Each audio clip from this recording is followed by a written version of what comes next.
We are back like we never left. Welcome back, ladies and gentlemen. Knuckles Sandwich, Brandon Anderson here. Ryan Collins just on the other side of this camera. We're going to see his ugly face here in just a couple of seconds as well. But we're going to break down Black Tie Boxing 2026. What an eventful night.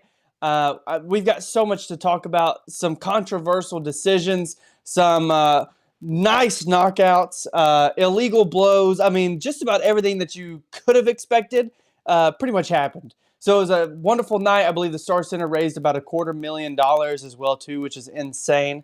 Super awesome, and I hope I'm not wrong about that. I'm pretty sure I saw a graphic.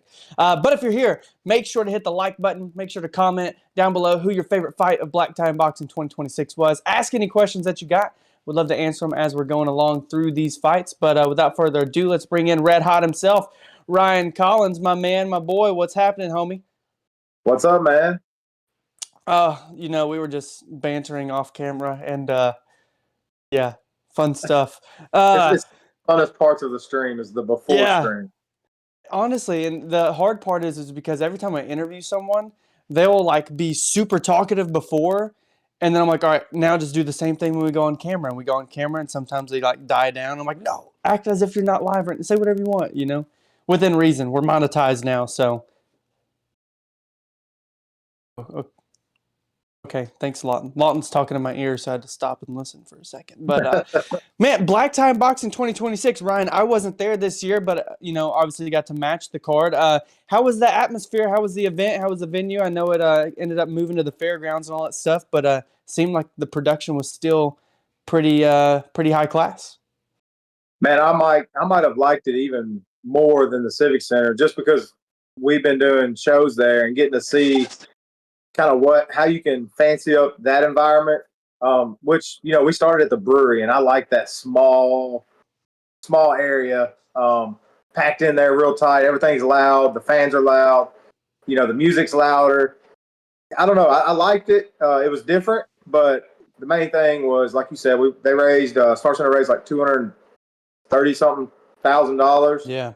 Which is awesome. Everything they do for the community, is awesome here in Jackson. I mean, anybody with a disability has an opportunity to go to them and get anything they need. It could be wheelchairs, or it could be a class. They offer everything for all ages, disabilities. So super awesome. That event's different than any other event we get to do, and I'm thankful to be a part of it.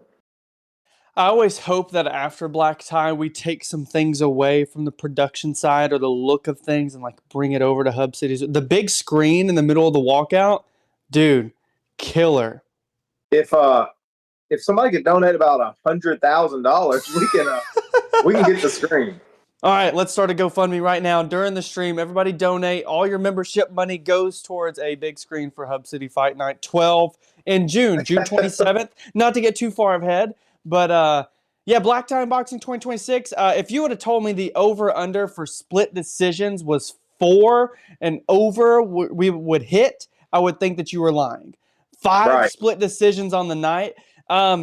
What's your take on that? I'm curious because a lot of these fights, I did go through and rewatch them today as well, too. And I think there's only 1 or 2 that maybe could have been wrong, in my opinion. But split decisions are not normally the decision that comes through. Normally it's unanimous. So 5 split decisions out of 8 fights.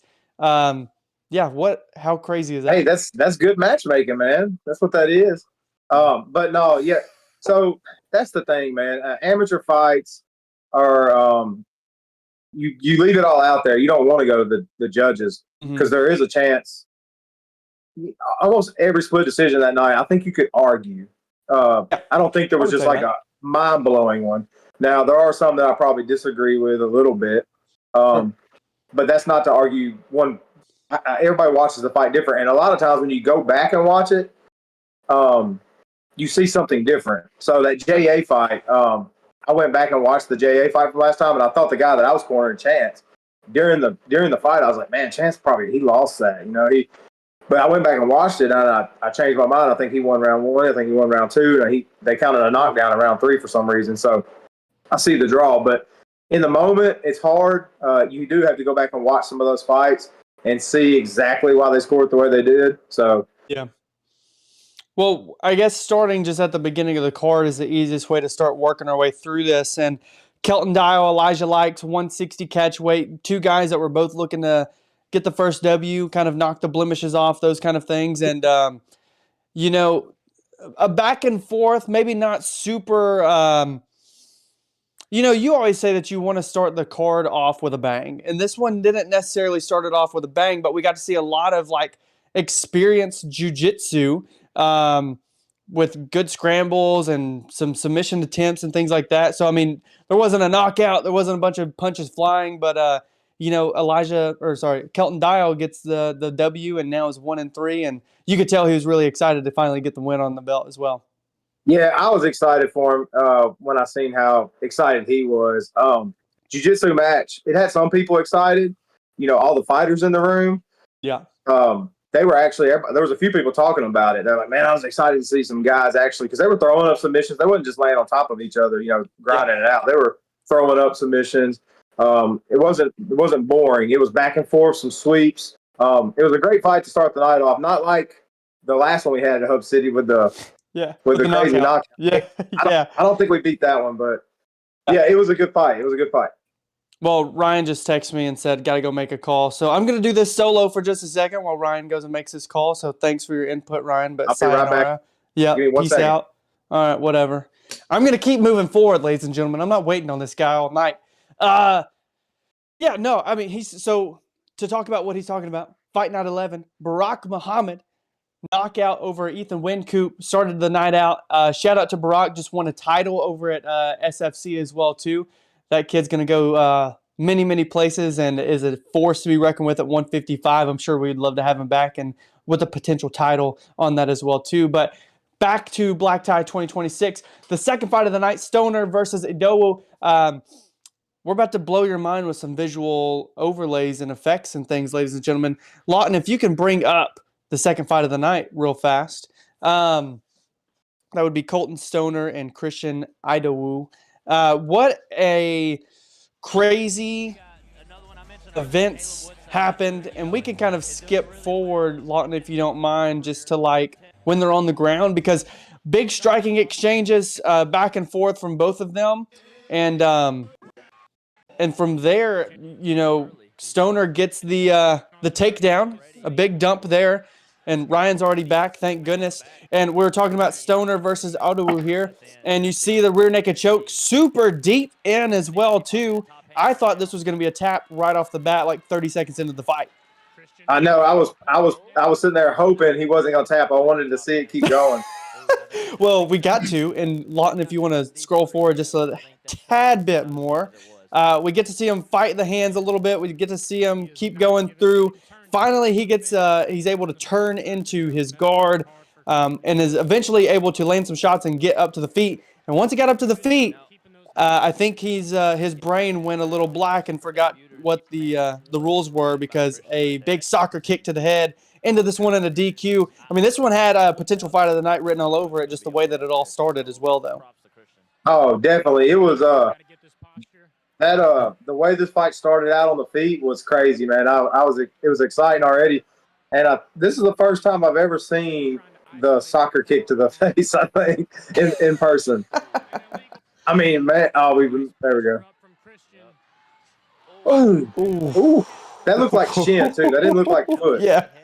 That was straight up shin bone to the dome, and he's celebrating as if he believes that he won the fight, which is Did you see Willie Henderson's post about this fight?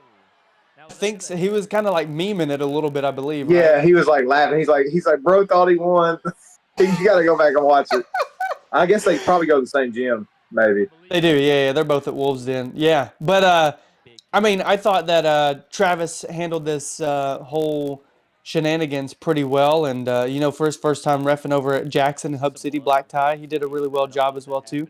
This was like the first time, I guess second time, because Cisse and Fairhurst, that we really had to deal with a head kick on the ground since I've been around. So, but what a crazy way to end the second fight. Yeah, but that one was what was that one? That was like a step around head kick that happened with I mean, he Cisse. like stepped around and kicked him straight in the dome on the ground. Yeah. Yeah. I don't think it was quite as bad as this one. It was disgusting. That was for sure. Either way, bad, but Either way. But yeah, so second fight of the night, DQ. Colton Stoner gets the W. No way that anybody wants to necessarily get the win, but hey man, win's a win. You're 1-0 now, and I like the way that he was fighting as well too. I mean, he was, cutting off the distance, getting gritty, getting inside, using the wrestling, all the things. You could tell that he's been training hard over at Quest with those guys. Yeah, that was a good fight, exciting fight. Looks like we had, I don't know if he's still in there. Kelton was in the chat. Oh, nice. Yeah. Fight number 3. I don't know how to fix it. We're getting him a new mic. I'm just gonna instead of like asking you to get one, I'm just gonna take it out. What if I just hold it? Is this better? Oh, well, Discord can kiss my butt.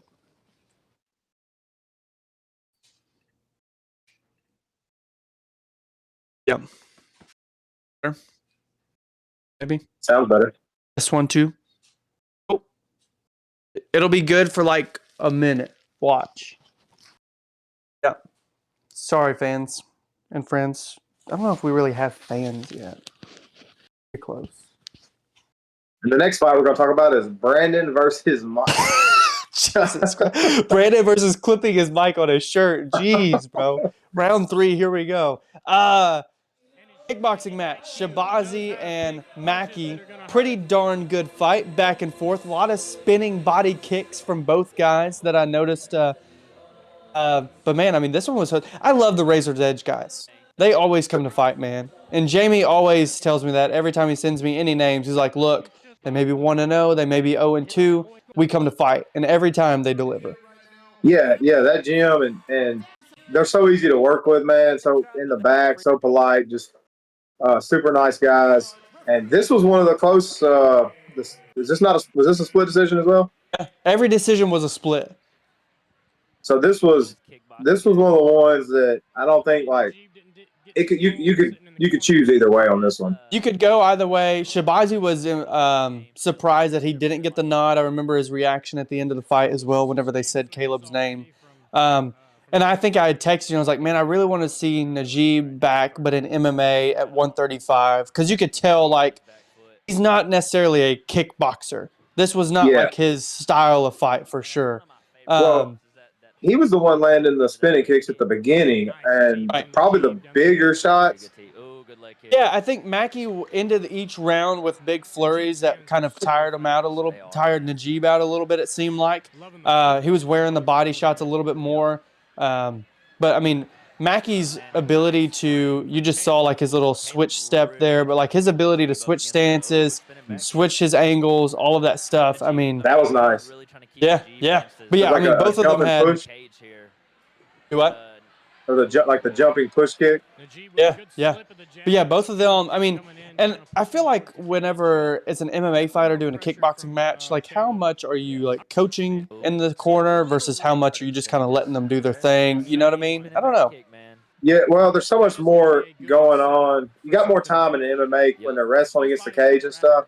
So I think it's probably going to be a little less coaching in the kickboxing because it's so much more fast-paced, and we do 2-minute rounds, so that makes it even more, intense. So we got Nick Davis in here. What? Dynamite up, dog? What's good, homie? We got Kyron McKee in here.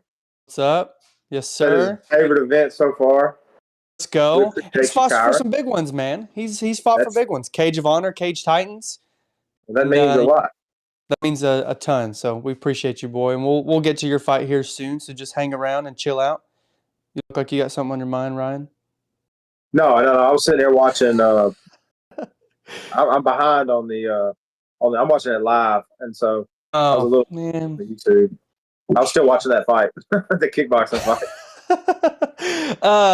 The most controversial split decision is up next. Michael Fairhurst, Carter Reigns, 125-pound, or 135-pound, I should say. Originally, Carter's supposed to fight Joe Franks.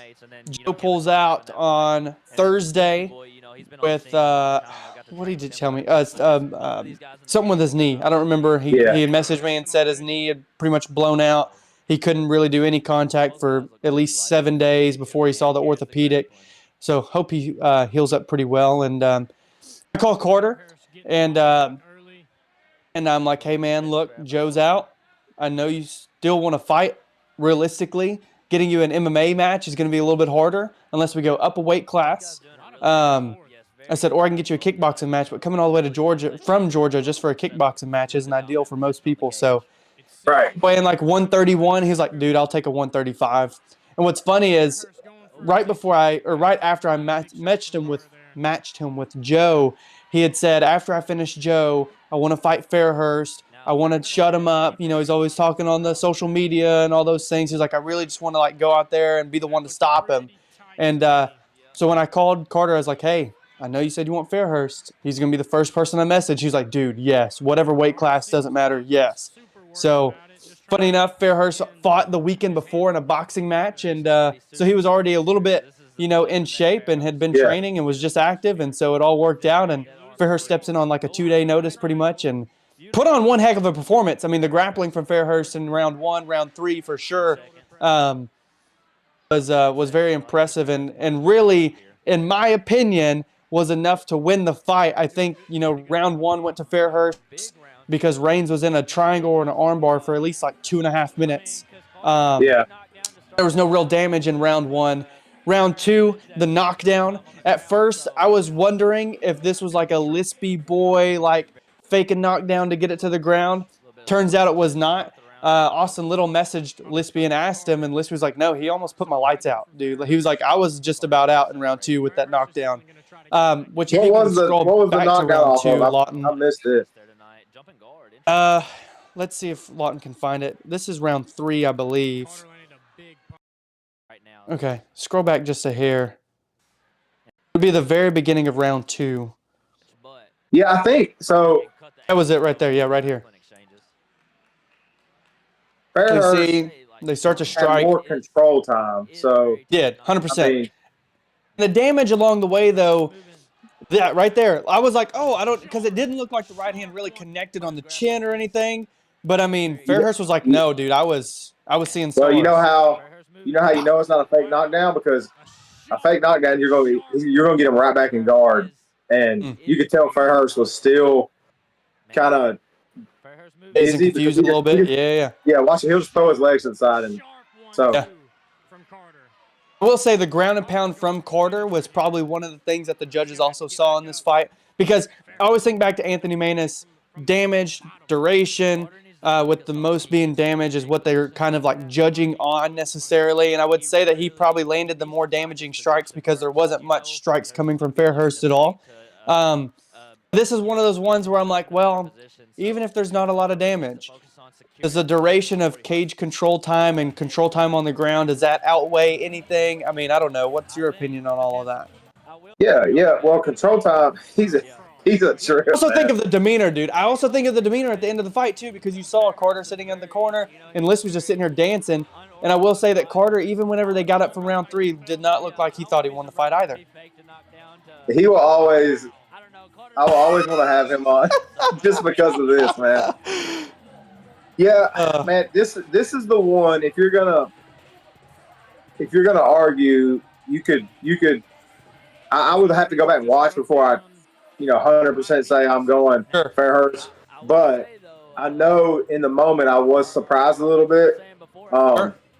But Carter had his moments too. You seen at the very beginning when we first started talking about this fight, he was ground and pound. But the problem is, he lost position. He got swept almost both times when he was on top landing shots, and that's a big factor too.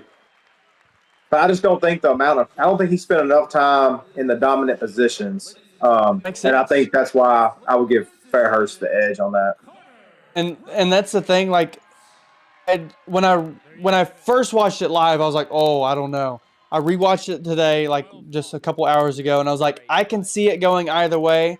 I don't think it still skewed my thought process a ton. I think it could have been 50-50. Originally, when I watched it, I was like 70-30 Fairhurst. And then when I rewatched it today, I was like, all right, 50-50. I could see it going either way. You know, like it went boom, boom. Yeah. And so, but I So after you rewatched it, what'd you have it? I still think I think it was closer than I originally thought. I'll say that. I still think probably Fairhurst won the fight, to be honest. Yeah. I love Carter Reigns. I think the world of Carter Reigns. So I always hate when I'm saying this out loud, especially on the live stream, and I'm like, oh, I don't think. But just based on MMA alone and decisions and no bias, whatever, I do think Fairhurst won the fight. Yeah, well, that's fair. I want to go back and watch that one because I enjoy fights like that and trying to see what the judges saw. It looks like Captain Lipsy Boy is in here. So wonder who that is. Yeah. Yeah, I know. I was trying to figure out. I was like, hold on. We got Austin Little's in here too. Of course. Fairhurst said, realized after the fight the tooth got moved from the armbar defense, dug it into my shin. Great defense. So he dug his own tooth into his chin. Chin? Oof. Yeah. Oh, chin to my chin, yeah. Ouch. I don't care if I'm crackling anymore. Long. But yeah, that armbar looked tight. The armbar looked tight, so. All right, I was trying to read back on these. See if we had anybody else in here. But yeah, that was a good fight. Brandon, you ain't got no.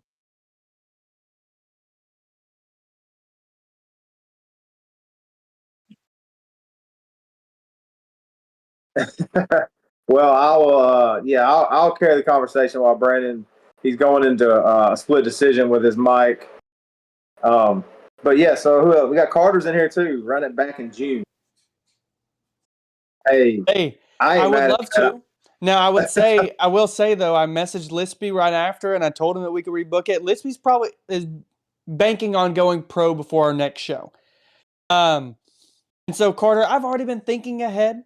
I've already been thinking of potential guys. Don't think I'm just overlooking or blowing it off. I've got it. I promise. I'm not pushing you to the shadow realm. I would say he don't like being on the wrong. He don't like being said he didn't win that decision, man. He wants to earn it.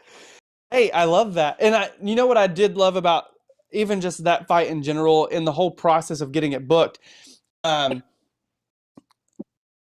Carter is, that was his third fight, whereas that was Lispy Boy's probably 20th total fight, or close to it, between kickboxing and MMA and everything else too. And so the experience advantage that Lispy had going into this, that could have been every reason for Carter to say, you know what, man, like I'll just take this one off. I'll just, it's all good. I was really just training for Joe. So the amount of respect I have for Carter, just being like, bro, I can't do this whenever I go pro, I've got to pick and choose a little bit more. When I'm an amateur, let me fight whoever. And that's what he told his coach too. So, I mean, that's what I respect a lot about Carter through this whole thing as well too. I was going to say, you told me that his coach didn't love it. He didn't love the experience that Fairhurst had. And Carter said, look, I want to do it. I've been training to do it. I'm going. Yeah. So, man, I respect any fighter like that. He's a super cool dude. That's the second time for us or third? Third. He did that kickboxing match at Fight Night 8. Was that against Peyton? Parker Sparks. Oh, yeah. Parker, not Peyton. Yeah. That was a good fight, too. Yeah. That was that's whenever we saw Carter Reigns' heart within that fight. Because Parker Sparks had the advantage. Yeah. Oh, it was the day of, or like the day before, Yep. Yeah. But it was really fun. So all the respect to Carter Reigns, all the respect to Lispy Boy. I would love to see that one ran back, maybe in the future. But if Lispy's going pro, it's been a great amateur career for him. I think he's shown leaps and bounds of growth since we first saw him on Hub City. Was that 8, 7, 8?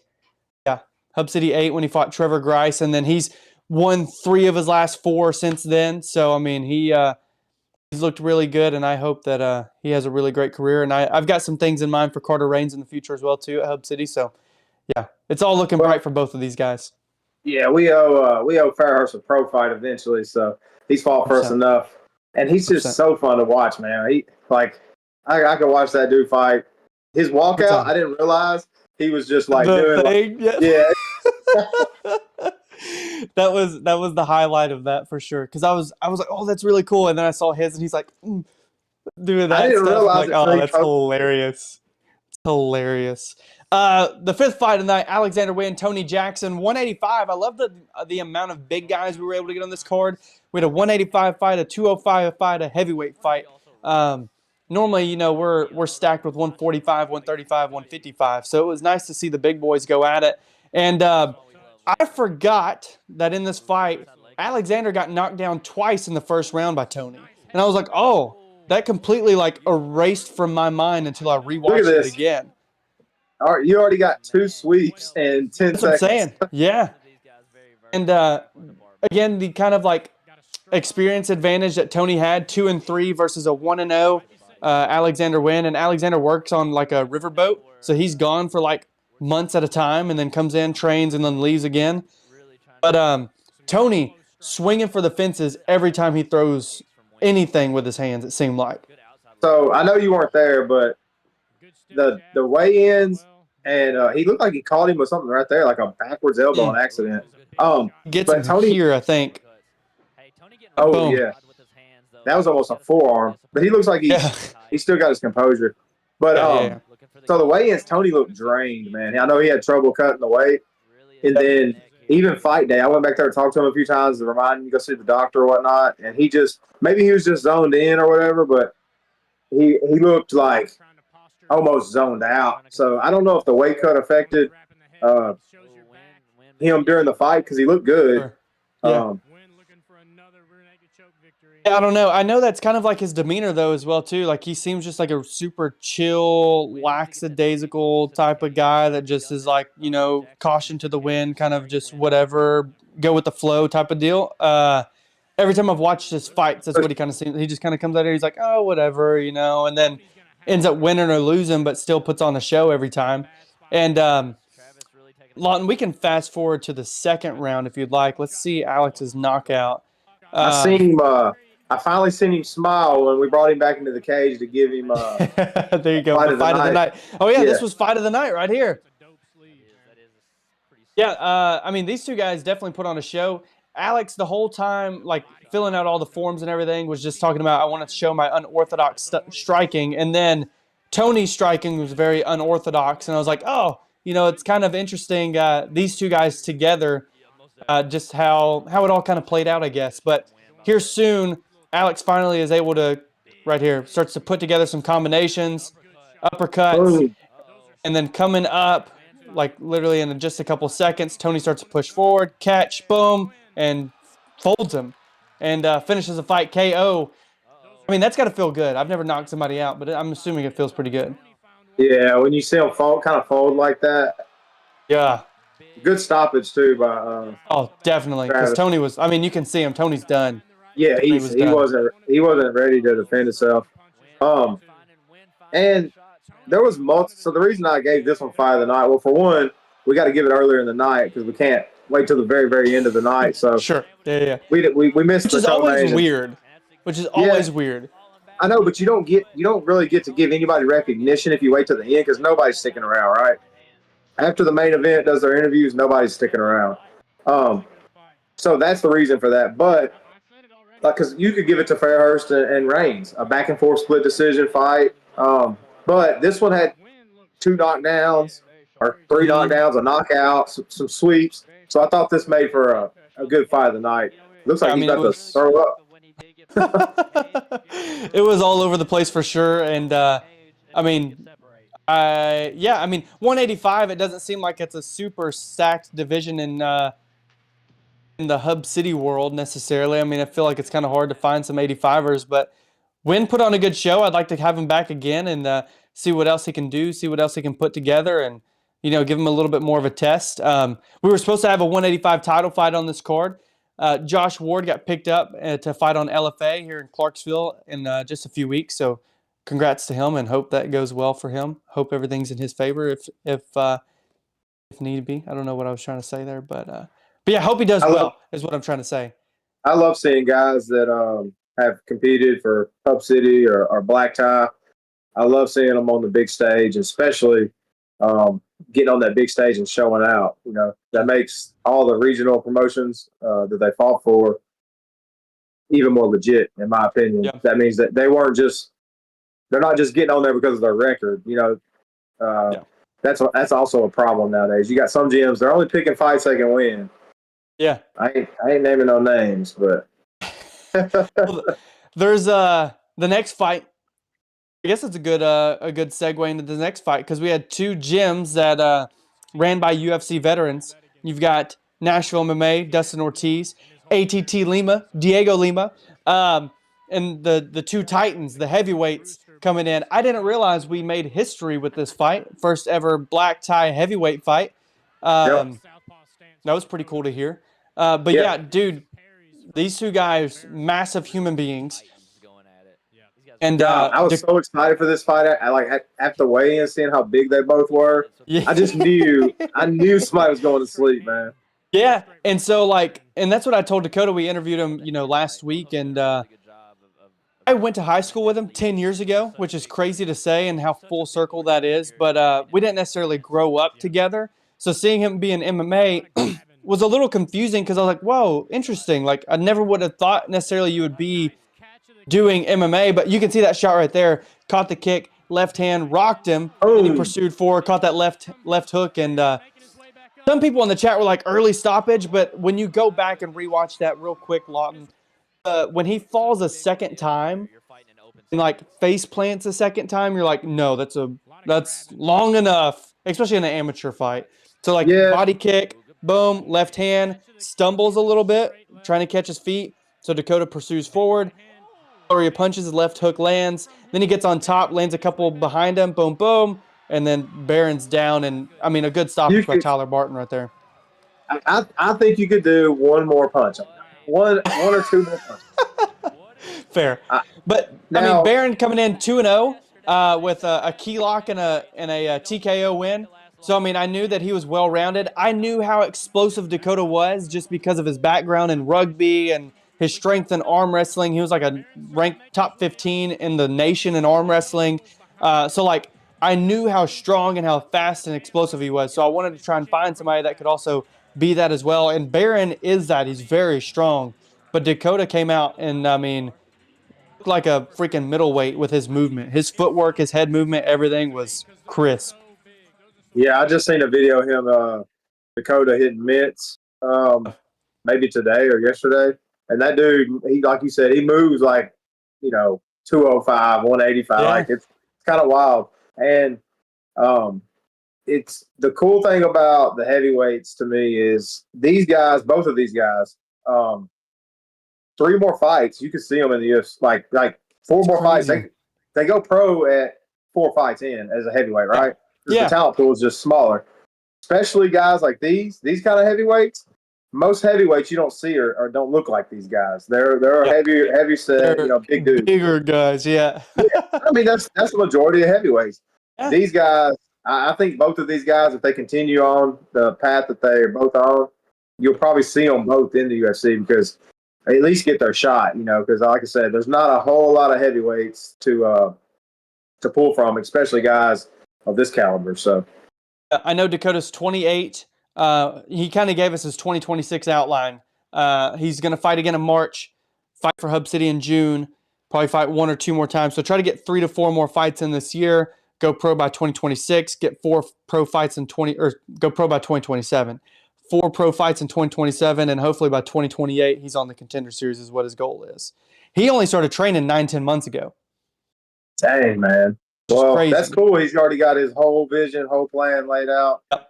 And he's got such a great crew around him at Nashville. I told him he's kind of taken like the Andrew Stewart roadmap a little bit because Stewie had 4 amateur fights, went pro, and now he's 5-1 pro. He's got a big fight coming up on LFA that if he wins this, he could get a call. So it's like once you get into those bigger weight classes, the roadmap is kind of similar where it's like you just got to get in as much as you can quickly, get your name built up, and then get your shot. And a gym like Nashville MMA, and like you said, you got Dustin Ortiz.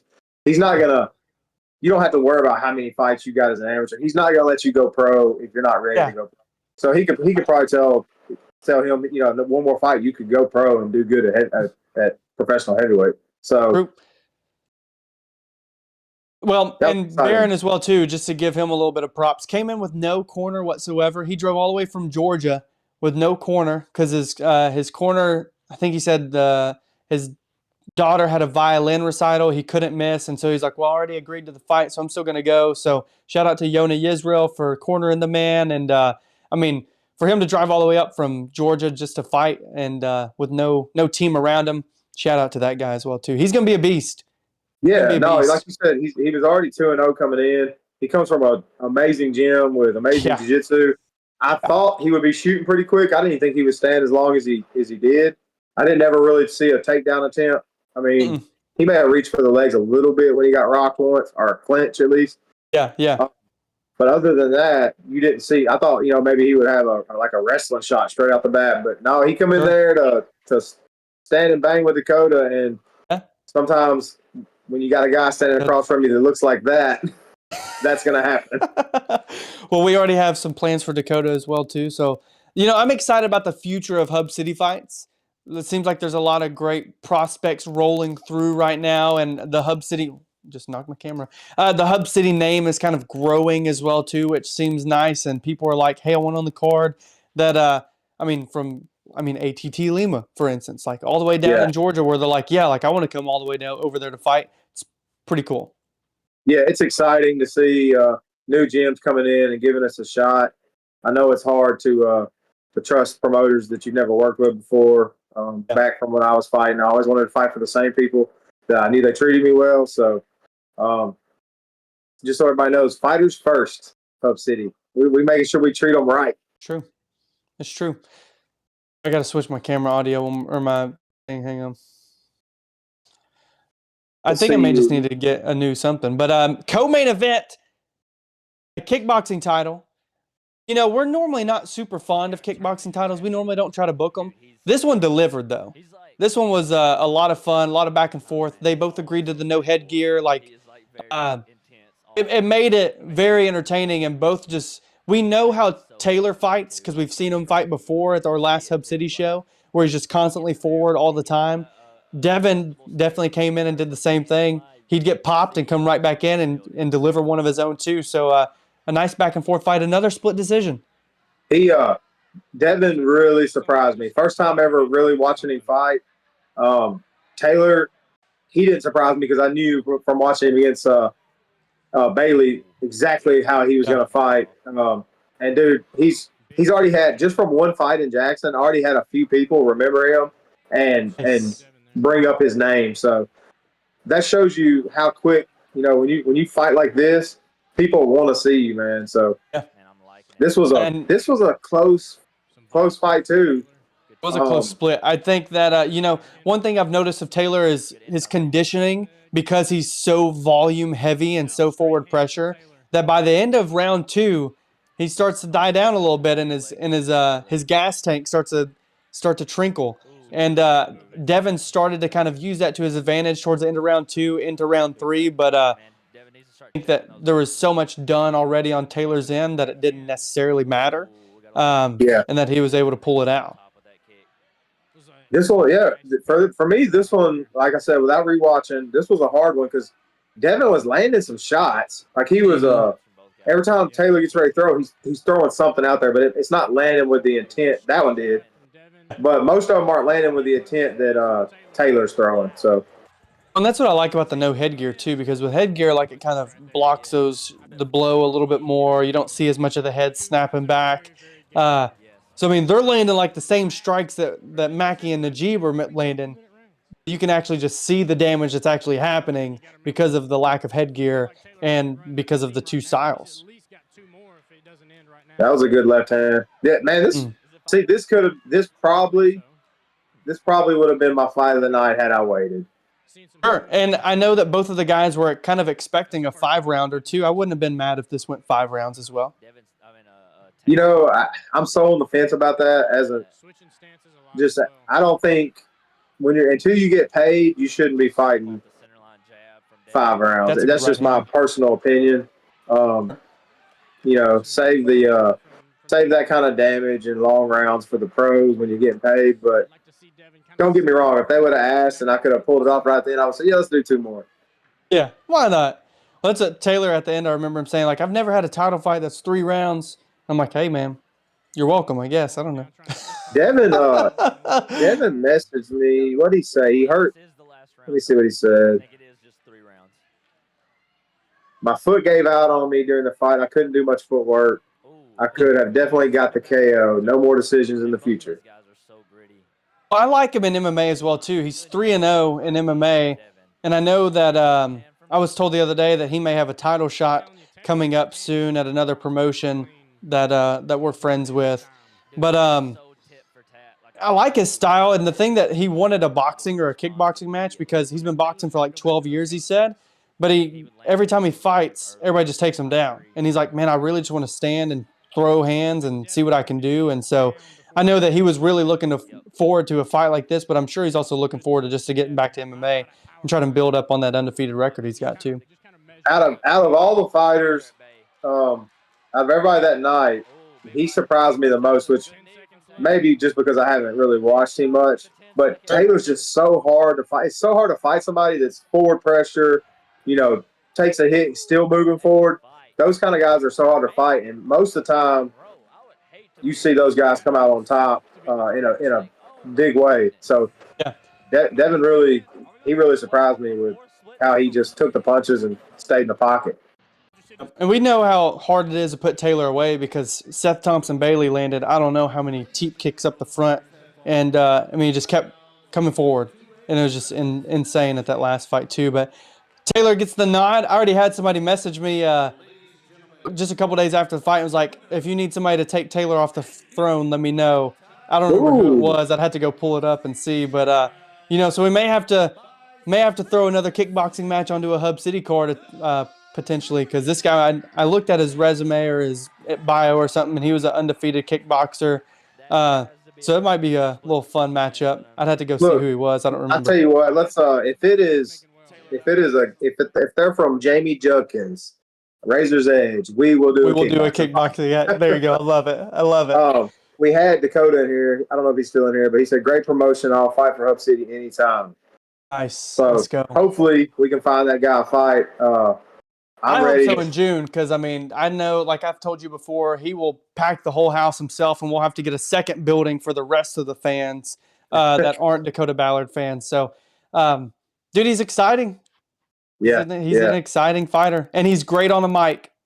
Yeah, just looking, coming up in a cowboy hat, Jack. Got his. He had the cowboy. The cock of the walk. When you cover the pin, you come correct. Yeah. No, he even before he speaks, he's just looking at him. You just look at him and want to see him fight, right? So, I'm ready to see how loud that place will get in June if we get him on the card.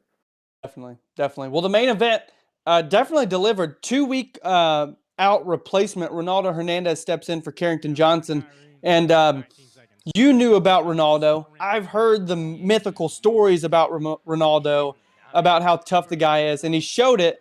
In another split decision, dude, Byron looked great. I expected the knockout because, you're looking at his resume, 5 out of 6 wins are KO in the first round under 2 minutes. But Ronaldo showed exactly how tough he is. He lived up to everything that I hear about him. And, what a good, close main event to end the night.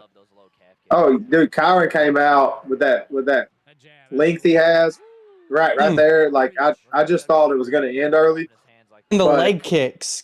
The leg kicks. I remembered who he was fighting in Ronaldo, and I've seen that kid, man. Like I said, one of my favorite all-time fighters that's fought for us. He's fought for us probably 6 times at least. Super tough. Super tough. I knew it was going to be tough for Kyron to take him out. I had not got to see Kyron fight in person, so this was – he's just flowing right here. You can see him just kind of lining the hand up. Yeah, I think Ronaldo started wrestling. He started. He come out in the second round. Didn't want to play this game right here. He tried to close the distance and wrestle some more, and that worked well for him. It made for a close fight. Yeah, I would say the end of round 1, he finally closed the distance a little bit. Round 2 starts, and Kyron knocks the leg out from under him. He starts to limp, and that's when you really start seeing, like, okay, I've got to close the distance now, or if I don't, I'm going to be in some real trouble. Because I think it's literally like the first leg kick that he lands, you see him start to limp. He wears it. Oh, He's yeah. like, oh, here we go. And He went for it again. and I was surprised that he didn't go for it even more. But I think he was trying maybe not to overextend or sell it too much. But Austin Little had a great read on this, and he said, every time that he was throwing a leg kick, Ronaldo started to reach down. He should have threw one up top, and he could have connected and maybe put Ronaldo out. Who knows? But shout out to the commentators as well. Lane Rowe and Austin did a great job. Appreciate them filling in. Yeah, they did, man. I got to wrestle Austin at 2 a.m. after this event. So yeah, shout out to just like a 20-pound difference, no big deal. Hey, easy.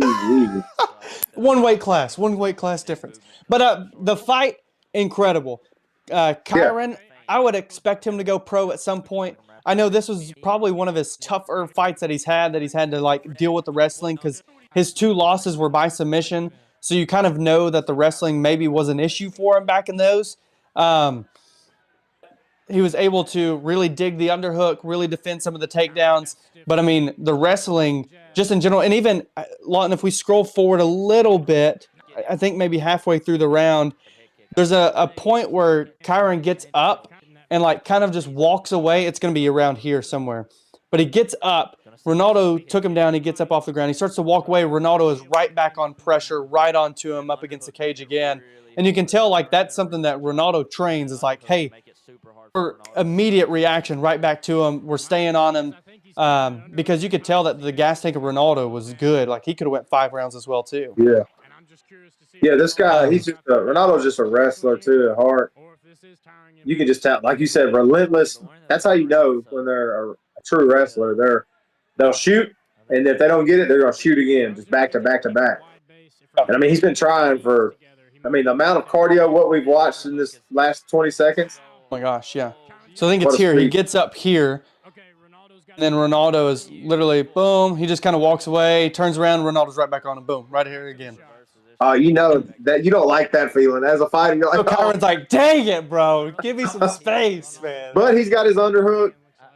Yeah, I mean, he defended it well. And he got the nod, and now a 3-time champ. And I'm excited to see what he does. If he wants to stick around amateur, I'm sure we can maybe find something for him in June. I know Ronaldo's going pro. Yimmy's already messaged me and said that Ronaldo's going pro, and if we want to have him on as a pro, they would love to come back as well too. So, both guys, what a heck of a main event. I mean, arguably, another fight of the night contender. I mean, just a back and forth kind of action and relentless pace from both guys. Yeah, it was a great fight. Kyron, I didn't know, about his son. I don't know if he listened to at the end, yeah. So that I didn't know. I had no idea. So it's super cool that he ended up fighting for, Black Time Boxing, benefiting the Star Center. It makes it even more exciting or worth it when you hear a story like that. Because he didn't even. I had no idea until he got on the mic. So, man, super proud of both of these guys. Probably both going pros. Well, Ronaldo is definitely going pro, and Kyron will probably be pro in 2026 for sure. So. Yeah, definitely, and both coming from good gyms. So, we got to do some giveaways, Ryan. I've been saying that I was going to do that, and I keep putting it off. We got Kyron's in the chat. He said, "Yeah, definitely got to keep drilling my wrestling and jits because they will only get tougher." 100%, and especially, I mean, he's got the length and the striking ability at 45, but I mean, the speed that he's going to be going up against with some of these top level 45ers and those kind of things, if he sticks at that weight class, I mean, it's going to be, wrestling and jiu-jitsu, definitely. And he's right. I fought 5 or 6 times as a professional, and the wrestling level from amateur to professional, that's the difference. In amateur and pro, it's the wrestling. So definitely, it looks like the stand-up's already there. Keep working the wrestling. And we got another Hub City Sports Network. Not sure who Is that Be Coach T. Coach T. Okay. Coach T said, "Hey guys, this was a great card for charity event. Can't wait till summer." Kyron also said, "Yeah, I didn't know what the charity was for until they announced it before the first site, so it's definitely a motivator." Heck yeah, Super that's cool. awesome. Ryan, I'm going to give you the opportunity to give away this membership.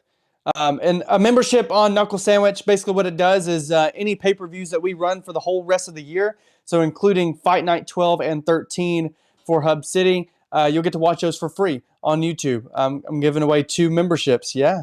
Do I got one? Do I got a membership first? No, you're there live anyways. It doesn't matter. Anyways, so I'm giving one away to a fighter on the card. And so I want you to choose, and I haven't, I hope so. I think so. If not, I'll give them a code or something. Lawton's asking me, are we sure we could even do this? I said, I don't know. We'll figure it out. If not, I'll give you like a code or something. I think so. Yeah, Lawton we'll figure it out. Lawton said, he's behind the camera, just so everybody knows. He said, "Are you sure we can afford to do this?" So.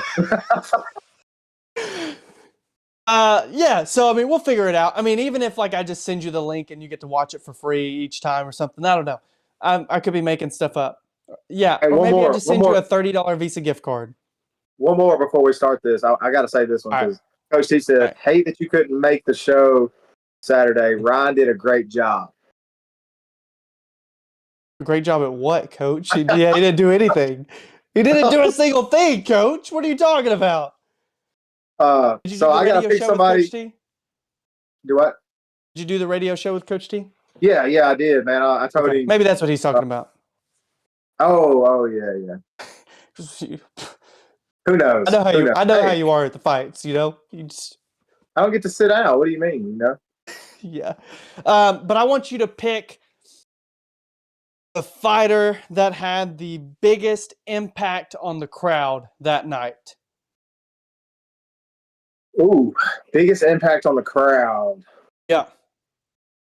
Meaning like the crowd was most excited to see the big. I think, okay, between excited to see, like the biggest cheers, like that kind of stuff. Yeah. All in all, who had the biggest impact on the crowd that night? Rowdy. That's man, that's a hard one. No. Geez. I mean, for me, Dakota. I mean, it's hard because they didn't have their fans there, right? So exactly. That's why I'm like, all right, who had the biggest impact? Because everybody only had 2 fans there that they got to pick to be there. Everybody else was from Jackson, and there was no Jackson fighters. So right. I don't want to pick Christian because he kicked the guy in the face, but there was a lot of noise when that happened. But Christian did make it for an exciting moment of the night. But we already gave KO the night to Dakota. True. I think Michael Fairhurst. I think people, he was in the cage dancing after. His walkout was hilarious. So let's go with Fairhurst. All right, Fairhurst, you get to watch both Hub Cities for the rest of the year for free. I'll make sure of that somehow, some way. If you're not on the card, I mean, if you are on the card, I'll just give the code to somebody that you want to have it. And then the subscriber one, I don't have my phone. My phone is my camera right now, so I'll have to do that one on like a live stream on Instagram or something. But we will give away one as well to a subscriber of the channel. 1,009, Ryan. Can you believe it? I mean, you were around when we had like 12. So it's pretty cool to see the growth, and I can attest Hub City to most of that. So thank you for letting us be part of your show, of course, and all that stuff. But man, not to be too sentimental here. Well, y'all earned every bit of everything. Every subscriber you've earned.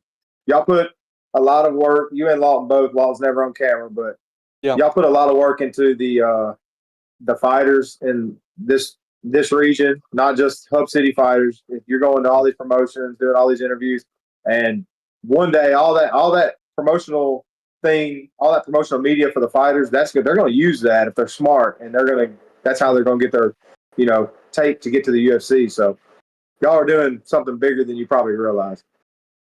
Yeah, it's pretty cool to see it all play out and the growth that we've had, not only from like the Hub City shows, because I mean, I think about when we first came and, or our barter with you was you would let me commentate if we could put together a stream, and we did, and it was awful. But it was good at the same time. I know Lawton's about It to was get angry. better He's than like, what it I wasn't had. awful. Yeah, I mean, it was definitely better than what you. Okay. Lawton said it was dog crap. So, yeah, I mean, compared to now, though, I mean, in every single one that we've done, I mean, it gets better and better, and Lawton puts numerous hours and effort into all the graphics. So, I wouldn't be doing YouTube without Lawton. Just throwing that out there. So, thanks, buddy. Appreciate it. And I would yeah, be I mean, we're streaming just from an iPhone still if it weren't for YouTube. So God. When I found your Facebook live streams, it was awful. So bad. just look though. It took working together to grow, man. It all happens for a reason. Yeah, and then I think about, all the fights that we've done so far, the traveling to Louisville and freaking Memphis and Nashville and Jackson, and I don't even know where all we've been at this point now, but it's all been worth it for sure. Next up for us, LFA 2, I don't remember, 216, February 6th, Clarksville, Tennessee. Could do some interviews there. That'll be fun. Lot of Aero Athletics on the card there. Yeah, Aero Athletics on the card. Lane Rowe, Yeah. Trevor Grice. Shout out to the locals. Shout out. Another Hub City fighter, Josh Ward on the card. I think who else? If anybody else that's fought on Hub City is fighting Tanner's on that card. not. Tanner don't have anything coming up. Oh, that's weird. I need to message him and figure out what's going on. He should, Might be man. I mean, injured. yeah, I wish he didn't take as long of a breaks in between because I think he would make a good run if we could get 3-4 fights in a year. But right now it's like one a year. It seems like one or two. So, Yeah. I would love to see him be more active if we can get there. But Wildside's doing all the crazy stuff, opening second gyms and all these things. Mike Merriman, maniac. Mike the Maniac. He is a maniac. He is a maniac for sure. Any last words, Ryan, before we end this hour and 25-minute live stream? No. Thank y'all. Thank you, Brandon. Thank you, Lawton. Thank everybody that tuned in. I love being able to watch and read the comments. Any people that you hope is on the Hub City Fight Night 12 card June 27th? I missed the first part of that. What'd you say? Are there any fighters that you hope on the June 27th Hub City card? Yes. I want Dakota back. Okay. I want, first off, let me say this. I want them all back, right? That was There you an go. awesome night of fight. Fairhurst, which he's not. I think you said he's going pro. Love to see Carter back. Austin Little, maybe. Yep. Lane Rowe, maybe. It is going to be a One more pro-am time? event. You did say that the other day, right? Yeah, I haven't 100% doubled that. I mean, I'm trying to put you on the spot live, so you can't take it back. Coach T said he wants some women on the card, man. He wants a female fight. We had a female boxing match, just wasn't necessarily That wasn't the enough same, for him. He's unsatisfied. To please Coach T's my end goal in life. But well, ladies and gentlemen, seriously. yeah, I mean, who else? Well, that's all. I mean, all the guys. Kelton again. He was in the chat. Like I said, some of these guys are going pro. But I would love to have anybody that will come back that's fought for us. I love having the same guys back, and I love building relationships with them, and just giving them a opportunity to fight for us and treat them right. Just take care of the fighter, give them some good video and media to promote themselves with. So, and I'm thankful for the Star Center and Frank Byers, the production level that he puts on. That's another shout out to Frank. He does a great job providing content for the fighters. So, yeah, man. Sure. Yeah. Gosh, I was about to say something and now I forgot. You said fighters, pro. Oh, I mean, we have a lot of number one contenders for titles that we need to, start booking. 135, Khalil Hodges. 125, Carter Reigns. 145, Austin Little. 155, Barack Muhammad for sure at this point. Yes. 170, We got Brody. That's our only title holder, Brody Belitsky at 170, and I, have a couple people in mind for that. 85, I would dare say Josh Ward because he was booked for a title. 205, nobody. Heavyweight Dakota Ballard. I mean, we might as well just have 10 belts on June's card. June's card might be the best. Champions, yeah, just champions only. 8 fights, and then that's Go all out. Go all out. I love it. Well, ladies and gentlemen, thanks for joining in tonight. Congratulations to, who did you give it? Michael Fairhurst for winning those Hub City Fight Night pay-per-views for free for the rest of the year. Knuckle Sandwich is your place for all the MMA stuff. Now I'm just rambling at this point. Yeah, I don't even know what's going on. Interviews coming soon. Be watching the channel for our February 6th LFA coverage, and make sure you subscribe, hit the like button, all those things. For Red Hot Ryan Collins and myself, I'm probably going to go to bed. I got to work early in the morning, so peace. Peace.